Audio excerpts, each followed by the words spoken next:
ဒါကြောင့်မြတ်စွာဘုရားကနကုလပိဋကတက္ကကြီးကိုဟောထားတာရှိတယ်လေတခဏမြကျမ်းမာပါတယ်လို့ကိုဝန်ခံမယ်ဆိုလို့ရှိရင်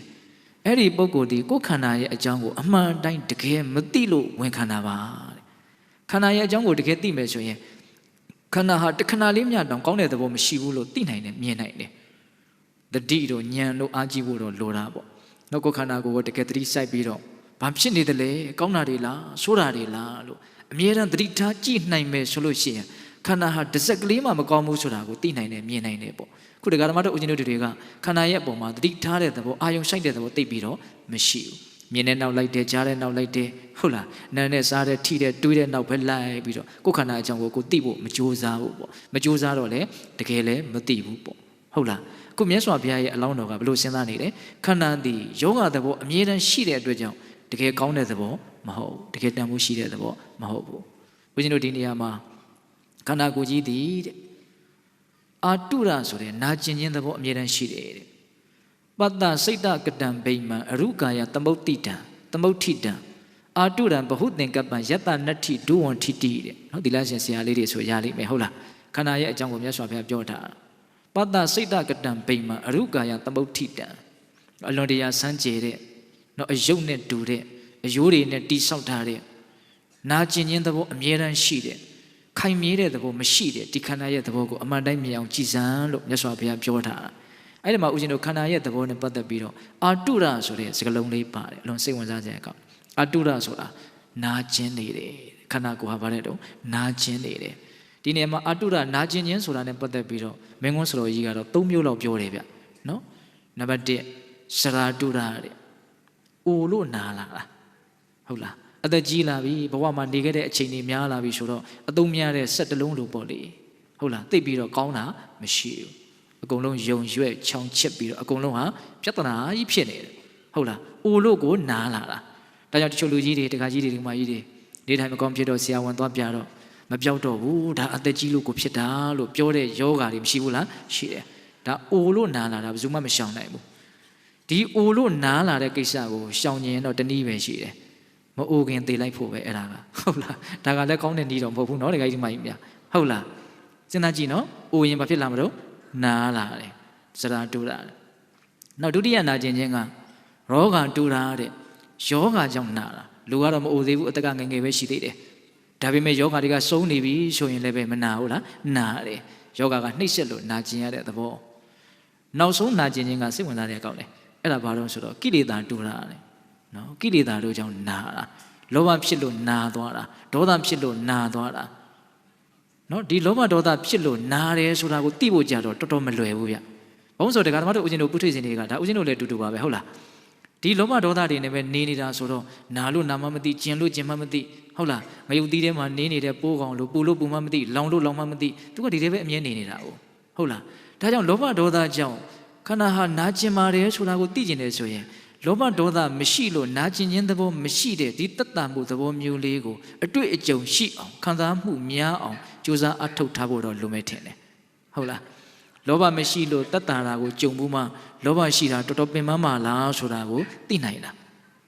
ဆိုကြပါစို့ဦးဇင်းတို့လွန်ချမ်းသာတဲ့လူတွေအမြဲတမ်းအရေးထဲပဲနေရတဲ့လူတွေနေပူတဲ့ခဏလောက်ထွက်ရင်ပူလာကြီးလောင်လာကြီးပြောကြတာပဲလ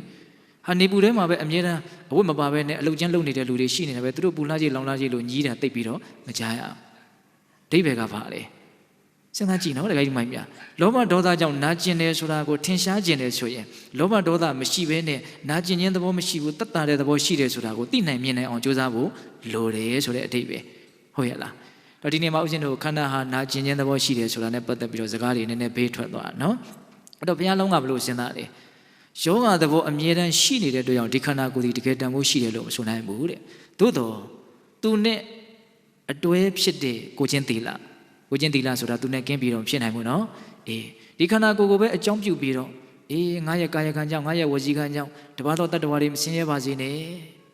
နော်ကာယကံဝစီကံကိုအပြစ်ကင်းအောင်စောင့်ထိန်းတာကိုဒါသီလလို့ဆိုတယ်မဟုတ်လားဒီနေ့မှာဦးဇင်းတို့သီလဆိုတာက2မျိုးရှိတယ်ဗျမလုတ်တဲ့မလုတ်ထိုက်တာကိုမလုတ်ဖြစ်အောင်ရှောင်ကျင်လို့ဖြစ်ရတဲ့သီလသောတော်ကပိတ္တတို့စောက်တည်လိုက်တဲ့သီလပေါ့သူများအသက်မတတ်ဘူးသူများဥစ္စာမခိုးဘူးဒါမလုတ်တဲ့မလုတ်ထိုက်တဲ့ကိစ္စတွေတတ္တဝါတွေဆိုတာကရှင်သန်မှုကိုအမျက်နှိုးဆုံးပဲတန်ဖိုးထားဆုံးပဲဘယ်တတ္တဝါဖြစ်ဖြစ်ရှင်သန်ခြင်းနဲ့ဟုတ်လား သူများရဲ့ရှင်သန်မှုကိုမဖြစ်စည်းသင့်ဘူးသူများရဲ့ရှင်သန်မှုကိုဖြစ်စည်းရင်လောကကြီးရဲ့တဘာဝတရားကြီးရဲ့နိယာမအားလျော်စွာကိုယ့်ရဲ့ရှင်သန်မှုကိုတစ်ချိန်ချိန်မှာဖြစ်စည်းခံရလိမ့်မယ်ဟုတ်လားဒါကြောင့်ဘဝမှာလောကမှာဒီရှင်သန်မှုဆိုတာကိုဖြစ်စည်းသင့်ဘူးဒါကြောင့်သူများတက်မတက်ရဘူးသူများဥစ္စာခိုးရဘူးဒါအကျေမပြောတော့ဘူးနော်အဲ့လိုမလုတ်တဲ့မလုတ်ထိုက်တာကိုမလုတ်ဖြစ်အောင်ရှောင်တဲ့သီလဒါကိုဝါရိတ္တသီလလို့ခေါ်တယ်နောက်ထပ်သီလတစ်မျိုးကြံသေးတယ်အဲ့ဒါကဘာလဲဆိုတော့လုတ်တဲ့လုတ်ထိုက်တာကိုလုတ်လိုက်မှပြည့်စုံတဲ့သီလစာရိတ္တသီလလို့ခေါ်တယ်တဲ့အဲ့တော့အဓိပ္ပာယ်ကဘာလဲဆိုတော့မလုတ်တဲ့မလုတ်ထိုက်တာကိုမလုတ်ဖြစ်ဖို့အရေးကြီးသလိုလုတ်တဲ့လုတ်ထိုက်တာကိုလုတ်ဖြစ်ဖို့လည်းအရေးကြီးတယ်ဆိုတဲ့အဓိပ္ပာယ်မထင်ရှားဘူးလားထင်ရှားတယ်အဲ့ဒါလို့မလုတ်တဲ့မလုတ်ထိုက်တာကိုမလုတ်ခြင်းလုတ်တဲ့လုတ်ထိုက်တာကိုလုတ်ခြင်းလုတ်တဲ့လုတ်ထိုက်တာဆိုတာကမိဘတွေဆိုရင်သားသမီးတွေရဲ့ပုံမှာပြုရမယ့်တာဝန်တွေဝတ္တရားတွေရှိတယ်ဟုတ်လားသားသမီးတွေဆိုရင်မိဘတွေရဲ့ပုံမှာလုပ်ရမယ့်တာဝန်တွေရှိတယ်အဲ့လိုပဲမိတ်ဆွေချင်းချင်းဆွေမျိုးချင်းချင်းညီကိုမောင်နှမချင်းချင်းတာဝန်တွေဆိုတာမရှိဘူးလားရှိတယ်အဲ့ဒါတွေကိုလုတ်ဖြစ်အောင်ကြိုးစားဖို့လည်းလိုတယ်အဲ့ဒါလို့ကိုချင်းတီလာကိုဒီခန္ဓာကိုယ်ကိုအကြောင်းပြုပြီးတော့ဖြစ်အောင်လုပ်နိုင်မယ်ဆိုရင်တော့အဲ့ဒါအကာထဲမှာအနှစ်ရောသွားတယ်ဟုတ်လားကိုချင်းတီလာသာမပါဘူးဒီခန္ဓာကိုယ်ကြီးတက်တက်ပဲဆိုရင်တော့ဘာအတန်ဖိုးမှရှိတယ်လို့မဆိုနိုင်ဘူးဘာအနှစ်သာရရှိတယ်လို့မဆိုနိုင်ဘူးဘာကြောင့်လဲယောဂရဲ့အနှိမ့်ဆက်တံကိုခံရယုံမျှတာတက်တက်ဖြစ်တဲ့အတွက်ကြောင့်ဒါအကာပဲလို့ဆိုရဒီနေ့မှာဦးဇင်းတို့အကာနဲ့အနှစ်ဆိုတာကတက်သားတွေနဲ့ပတ်သက်ပြီးတော့သုံးကြတာမများဘူးလားနော်အကာဆိုတာကတော့သိကောင်းတဲ့သဘောမရှိဘူးလေအကာနဲ့ဒီဆောက်မယ်ဆိုရင်တော့ပိုးထိုးမယ်ချစားမယ်ခဏလေးဆွေးမြစ်ပြီးတော့ယုံရွက်ပြီးတော့ပျက်စီးသွားမယ်သူကအကာပဲကူဗျဟုတ်လားသို့တော်လည်းပဲဒီအကာကိုပဲအကြောင်းပြုပြီးတော့အနှစ်ဆိုတာဖြစ်ရအနှစ်ဖြစ်ပြီးဆိုရင်တော့တော်တော်တမိုးကြီးမသွားဘူးလား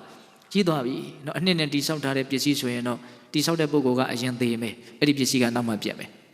ဟုတ်လားမဟောဂနီတို့ဗဒေါက်တို့နဲ့လှုပ်ထားတဲ့ပစ္စည်းတွေဆိုရင်တချို့ပဲခိတ်ကလှုပ်ထားမှတော့မသိဘူ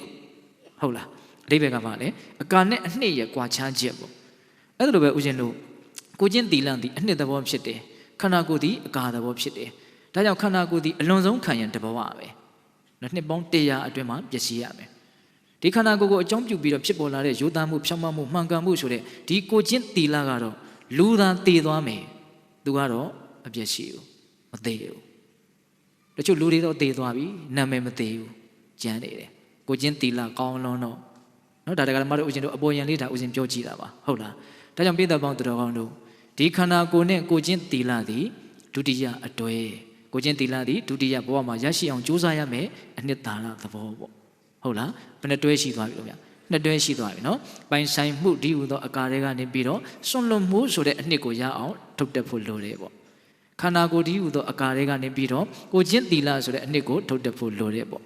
့ဒီနေရာမှာပိုင်ဆိုင်မှုကိုဘာကြောင့်အကာလို့ပြောရတယ်လဲအကြောင်းပြချက်လည်းမမေ့နဲ့နော်ပျက်စီးခွင့်ကြုံရင်လွယ်လွယ်ကူကူပျက်စီးနိုင်တယ်ရန်သူမျိုး၅ပါးနဲ့ဆက်ဆံနေလို့ဒီခန္ဓာကိုယ်ကိုဘာကြောင့်အကာသဘောလို့ပြောရတယ်လဲယောဂဝေဒနာများစွာဖြင့်ဆက်ဆံနေလို့ဟုတ်ရလားဗျာအေးအဲ့တော့ဦးဇင်းတို့နှစ်တွဲရှိသွားပြီနော်နောက်တတိယနောက်ဆုံးအတွဲကတော့အလွန်လေးနက်တယ်လို့ဆိုရမယ်အလွန်လည်းပဲစဉ်းစားစရာကောင်းပါတယ်အဲ့ဒါကြတော့ဘုရားလုံးကဘလို့စဉ်းစားလဲဆိုတော့ဒီရှင်သန်မှုဆိုတဲ့ဇီဝိတနဲ့ဘာဝနာတရားကိုသူတွဲပြတယ်နော်ရှင်သန်မှုနော်ဘဝမှာတရပြီးတရတစ်ချိန်ပြီးတစ်ချိန်နော်နေတယ်ဆိုတဲ့သဘောပေါ့နောက်ကံမကုန်သေးတဲ့ဘဝမှာဘာလို့နေကြတော့ဗျနေကြရတယ်ပေါ့နေကြတယ်အဲ့ဒီနေတယ်ဆိုတာဒါရှင်းနေတယ်နော်အဲ့ဒါကိုဘာခေါ်တော့ဇီဝိတဒီရှင်သန်မှုအဲ့ဒီရှင်သန်မှုရဲ့အဲ့ဒီရှင်သန်မှုကိုအကြောင်းပြုပြီးတော့ဖြစ်ပေါ်လာတဲ့သမထဘာဝနာဝိပဿနာဘာဝနာလို့ဆိုရမယ်တမာတိတရားပညာတရားပေါ့တမာတိဆိုတာကတော့တည်ငြိမ်တဲ့သဘောပေါ့အလွယ်ပြောတာနော်ပညာဆိုတာကတော့ယုတ်တဏ္ဍသဘာဝတရားတို့ရဲ့မမြဲခြင်းသဘောကိုအမှန်တိုင်းသိတဲ့သဘောလို့ဆိုကြပါစို့အဲ့ဒီတမာတိအဲ့ဒီပညာနော်ရှင်သန်ခြင်းရဲ့အနှစ်သာရဖြစ်တယ်တဲ့ဘုရားလောင်းကဘာဖြစ်လို့လဲဆိုတော့အသိဉာဏ်ပညာဘာဝနာတရားမပါတဲ့ရှင်သန်မှုကတော့ဘာတန်ဖိုးမှရှိတယ်လို့မဆိုနိုင်ဘူးတဲ့ဘာဖြစ်လို့လဲသူ့မှာလည်းအကြောင်းပြချက်ခိုင်ခိုင်လုံလုံရှိတယ်နော်ရှင်သန်မှုမှာတန်ဖိုးတကယ်မရှိဘူးလို့ပြောရခြင်းအကြောင်းပြချက်ခိုင်ခိုင်လုံလုံရှိတယ်အနိစ္စတိတဘာဝေနအဘိနပိလနထောနိတ္တာရတဣမတဇီဝိတတဘာဝနာနာမတာတော့တဲ့နော်အနိစ္စတိတဘာဝေနမမြဲခြင်းသဘောသည်အဘိနပိလနထောအမြဲတမ်းနှိမ့်ဆက်နေတဲ့အတွက်ကြောင့်ဟောအကြောင်းပြချက်ကအဲ့ဒါပဲမမြဲခြင်းသဘောကဘာလဲတော့အမြဲတမ်းနှိမ့်ဆက်နေလို့အဲ့ဒီမှာမမြဲခြင်းသဘောကနှိမ့်ဆက်တယ်ဆိုတဲ့နေရာမှာဘုရားလောင်းကအဘိနဆိုတဲ့စကားလုံးလေးပါတောင်ထည့်သုံးထားတယ် အဘိနာဆိုတာကအမြဲတမ်းနော်ဒီရှင်သန်ခြင်းမှာမမြဲခြင်းသဘောအနှိမ့်ဆက်မခံရတဲ့အချိန်တစ်ချိန်မှမရှိဘူးဟုတ်လားရှင်သန်ခြင်းမှာမမြဲခြင်းသဘောအနှိမ့်ဆက်မခံရတဲ့အချိန်တစ်ချိန်မှမရှိဘူးအမြဲတမ်းနှိမ့်ဆက်ခံရတယ်နော်မမြဲခြင်းသဘောနဲ့ပဲပြီးရတယ်ဘယ်လိုရှင်သန်ခြင်းမျိုးပဲဖြစ်ဖြစ်ဆင်းရဲတဲ့ပုဂ္ဂိုလ်ရဲ့ရှင်သန်ခြင်းမျိုးပဲဖြစ်ဖြစ်ချမ်းသာတဲ့ပုဂ္ဂိုလ်ရဲ့ရှင်သန်ခြင်းမျိုးပဲဖြစ်ဖြစ်ဒါတယောက်နဲ့တယောက်မတူတာကိုပြောတာပါတယောက်တည်းမှာလည်းပဲယုံညံသောအခါရဲ့ရှင်သန်ခြင်းမျိုးပဲဖြစ်ဖြစ်မြင့်မြတ်သောအခါရဲ့ရှင်သန်ခြင်းမျိုးပဲဖြစ်ဖြစ်ဘဝမှာဘယ်လိုနေနေတဲ့အချိန်မျိုးပဲဖြစ်ဖြစ်ဒီရှင်သန်ခြင်းမှန်သမျှတို့သည်မမြဲခြင်းသဘောရဲ့နှိမ့်ဆက်ခြင်းကိုအမြဲတမ်းခံရတယ်နော်ဘာပဲဖြစ်ဖြစ်ဘယ်လိုဖြစ်ရင်းနဲ့ပဲရှင်ပြီးဆုံးရတာကြီးပဲမပြီးဆုံးတာလို့ဘာမှမရှိဘူးအစဉ်ပြေစွာရှင်သန်နေတဲ့အခါရှိတယ်တခါတလေအစဉ်မပြေဘဲနဲ့ရှင်နေရတာရှိတယ်ဘဝမှာတခါလေပျော်ပျော်လေးနဲ့ရှင်နေရတာရှိတယ်တခါတလေပြင်းပြင်းရည်ရည်နဲ့ရှင်နေရတာလည်းရှိတယ်နော်တခါတလေမနေခြင်းပဲနဲ့နေနေရတာရှိတယ်တခါတလေနေခြင်းလုံးလို့နေနေတာလည်းရှိတယ်အဲမနေခြင်းပဲနဲ့ပဲနေခြင်းလို့ပဲနေဘယ်လိုအနေအထားမျိုးနဲ့ပဲနေရရှင်ရပြီးဆုံးရတာကြီးပါပဲမမြဲတဲ့သဘောကအမြဲတမ်းရှိနေတယ်နော်တခါတမတို့စဉ်းစားနော်မမြဲတဲ့သဘောအမြဲတမ်းရှိတယ်ဘဝမှာဦးဇင်းတို့ဆိုကြပါစို့အသက်60အသက်80နေရတဲ့လူတွေရှိပါတယ်အဲ့ဒီလူတွေဟာဒီအသက်80အသက်90ဆိုတာကိုတပြိုင်တည်းရတာမဟုတ်တစ်နှစ်ပြီးမှတစ်နှစ်ရတာတစ်နှစ်နေပြီးတော့အဲ့ဒီတစ်နှစ်သေးပြီးမှနောက်တစ်နှစ်ဆက်ပြီးတော့နေခွင့်ရှိတာအဲ့ဒီတစ်နှစ်မှလည်းပဲတစ်လပြီးမှတစ်လရှင်ရအဲ့ဒီတစ်လမှလည်းတစ်ရက်ပြီးမှတစ်ရက်ရှင်ရနောက်တစ်ရက်သေဆုံးပြီးဆိုမှနောက်တစ်ရက်ဆက်ပြီးတော့ရှင်သန်ခွင့်ရှိတယ်အဲ့ဒီတစ်ရက်မှလည်းပဲတစ်နာရီပြီးမှတစ်နာရီရှင်ခွင့်ရတယ်အဲ့ဒီတစ်နာရီမှလည်းပဲစိတ်ရှိလက်ရှင်နားထောင်တော့တကယ်ကြီးမှကြီးများအဲ့ဒီတစ်နာရီမှလည်းပဲ1မိနစ်ပြီးမှ1မိနစ်ရှင်သန်ခွင့်ရတယ်အဲ့ဒီ1မိနစ်မှလည်းပဲ1စက္ကန့်ပြီးမှ1စက္ကန့်ရှင်သန်ခွင့်ရတယ်အဲ့ဒီ1စက္ကန့်မှတောင်မှခုခေတ်ဟောမီလီစက္ကန့်1စက္ကန့်ရဲ့အပုံတရားပုံရင်တပုံကိုပိုင်းခြားပြီးတော့ပြနိုင်တဲ့နာရီတွေရှိမှာမဟုတ်လားနော်မီလီစက္ကန့်1စက္ကန့်ပြီးမှနောက်1စက္ကန့်ရှင်သန်ခွင့်ရတယ်2စက္ကန့်တောင်တစ်ပြိုင်တည်းရှင်သန်ခွင့်မရှိဘူးတဲ့ပြောရရင်တစ်ခဏပြီးမှတစ်ခဏဘဝဟာရှင်သန်ခွင့်ရှိတယ်ဟုတ်လားအလွန်လျင်မြန်အရှိန်အဟုန်ပြင်းထန်စွာဖြင့်ပြောင်းလဲခြင်းဖြင့်ရှင်နေရတယ်ဘယ်ရှင်သန်ခြင်းကိုမှရက်ဆိုင်ထားလို့တည်တတ်အောင်လုပ်ထားလို့မရအောင်အစဉ်ပြေမပြေသွားပဲပြီးရတာကြီးပဲဟုတ်ရဲ့လားအလွန်လျင်မြန်တဲ့နှုံသားနဲ့ဒါဖြစ်ပြပြောင်းလဲနေတယ်ဆိုတာမထင်ရှားဘူးလားထင်ရှားတယ်ဘယ်လောက်ထိမြန်လဲဆိုတာကတော့ပြောဖို့တော်တော်ခက်တယ်ပေါ့ဒီနေရာမှာဦးဇင်းတို့လေဒီစတော်ကြီးကတော့ဥမာလေးနဲ့ပြောတယ်ဗျဦးဇင်းတို့လည်းဒီဥမာလေးကိုသဘောကျလုံးလို့မကြာခဏပြောဖြစ်တယ်ပေါ့ဘာပြောလဲဆိုတော့ရွက်ရည်1000လောက်ရှိတဲ့စာအုပ်ကြီးတအုပ်ကိုတဲ့အလွန်ထက်တဲ့စုတစ်ချောင်းတင်ပြီးတော့10ပေါင်တူနဲ့ထုချလိုက်ဒိုင်းဆိုတစ်ချက်သေးပဲအထက်ဆုံးရွက်နဲ့အောက်ဆုံးရွက်ပေါက်သွားဒိုင်းဆိုတဲ့အတွင်းမှာအထက်ဆုံးရွက်နဲ့အောက်ဆုံးရွက်ထိအောင်ပေါက်သွားတယ်အဲ့တော့ဒီတစ်ချက်သေးအတွင်းမှာတပြိုင်တည်းဒီအရွက်1000ပေါက်သွားတယ်လို့ထင်စရာရှိတာပေါ့သို့တော့အဲ့လိုတော့မဟုတ်တရွက်ပြီးမှတရွက်ပေါက်ရတယ်ဒါစဉ်းစားကြည့်ရင်သိနိုင်တယ်နော်ပထမအရွက်နဲ့ဒုတိယအရွက်ပေါက်တဲ့အချိန်ကာလချင်းတူနိုင်သလားမတူနိုင်ဘူးဒါညံနဲ့ပဲစဉ်းစားလို့ရတယ်ဘယ်လောက်ကြာတယ်လို့တော့ပြောလို့မရဘူးအခုခေတ်အလွန်ပြင်းထန်တဲ့အရှိန်အဟုန်နဲ့တိုးတက်နေတာခေတ်ကြီးမှာရွက်ရည်1 သန်းလောက်ဒါမှမဟုတ်သန်းပေါင်းများစွာရှိတဲ့စာအုပ်ကြီးတအုပ်ပေါ့နော်အဲ့ဒါကိုဖောက်နိုင်တဲ့အလွန်တရာကြီးတဲ့စိုကြီးတစ်ချောင်းတင်ပြီးတော့ကရိန်းကြီးဝင်ချီဆက်ကြီးတွေနဲ့ထိမ့်ပြီးတော့ဒိုင်းဆိုထုချလိုက်အောင်မယ်ဆိုရင်လည်းပဲဒီရွက်ရည်သန်းပေါင်းများစွာလဲဒိုင်းဆိုတဲ့အချိန်တွင်းမှာဘာဖြစ်သွားမှာလဲပေါက်သွားအောင်မှာပါပဲအဲ့ဒီလောက်မြန်လည်းပဲတရွက်ပြီးမှတရွက်ပဲသွားရမယ်ဒါစဉ်းစားကြည့်ရင်တော့မသိနိုင်ဘူးလားသိနိုင်တယ်အခုအတန်ထက်မြန်တယ်ဆိုတဲ့ဂျက်လေရင်တွေဆိုတခါရအဝေးကြီးရောက်သွားတယ်မြူမုံကလေးတွေကိုသူဖြတ်တန်းသွားလိမ့်မယ်ပထမမြူမုံကိုဖြတ်တန်းတယ်ဒုတိယမြူမုံကိုဖြတ်တာအချိန်ကာလချင်းတူနိုင်သလားမတူနိုင်ဘူးဒါညံရဲ့အရာတွေနော်တကယ်ကြီးမိုက်မြဟုတ်ရဲ့လားအဲ့တော့တကယ်တမ်းကဘဝမှာရှင်သန်နေတယ်ဆိုတာအလွန်တူတောင်းတဲ့ခဏလေးချင်းရှင်သန်ပြီးတော့သွားနေတာရှင်တယ်သေခဲ့ဟုတ်လားဖြစ်တယ်ပြက်တယ်ပေါ်တယ်ပျောက်တယ်ဘဝရတွေပဲကွဲတာပါအဓိပ္ပာယ်ကအတူတူပဲလို့မဆိုနိုင်ဘူးလားဆိုနိုင်တယ်ဒါကြောင့်သေတယ်ဆိုတာတဘဝတစ်ခါသေတဲ့အသေးဆိုတဲ့အသေးရှိတယ်လို့ခဏတိုင်းသေနေတဲ့အသေးဆိုတာကမရှိဘူးလားရှိတယ်ဝိပဿနာဉာဏ်ဖြင့်သိအောင်မြင်အောင်ကြိုးစားရတဲ့အရာဆိုတာအဲ့ဒီခဏတိုင်းသေဆုံးနေတဲ့အချက်ကိုမြင်အောင်ကြည့်တဲ့သဘောပေါ့အခုဒီမှာဒီရှင်သန်ခြင်းဆိုတာတကယ်တမ်းကတော့ခဏတိုင်းသေဆုံးလိုက်နေတဲ့မမြဲခြင်းသဘောအမြဲတမ်းရှိတယ်ဟုတ်ရဲ့လားဘယ်သူမှထိန်းထားလို့မရဘူးနော်ဆိုကြပါစို့ကလေးတယောက်ကခဲတံတစ်ချောင်းနဲ့ရှေ့ကနေပြီးတော့စာကိုအတွင်ရေးတယ်နောက်ကလေးတယောက်ကရေးပြီးချင်းပဲခဲပြက်နဲ့တောက်လျှောက်လိုက်ဖြစ်တယ်အဲ့ဒါတို့စဉ်းစားကြည့်တာပါ ဒီစာကိုဘယ်လိုဖတ်မလဲနော်ရှေ့ကရေးတယ်နော်နောက်ကပါလဲတောက်လျှောက်လိုက်ဖြစ်တယ်နော်ဒီကိစ္စလေးကိုစဉ်းစားကြည့်စမ်းပါဟုတ်ရဲ့လားအဲ့လိုပဲဘဝမှာအစဉ်ပြေတာတွေပဲဖြစ်ဖြစ်အစဉ်မပြေတာတွေပဲဖြစ်ဖြစ်ချမ်းသာတာတွေပဲဖြစ်ဖြစ်ဆင်းရဲတာတွေပဲဖြစ်ဖြစ်ပြီးချင်းတောက်လျှောက်ပြီးဆုံးရတာကြီးပါပဲ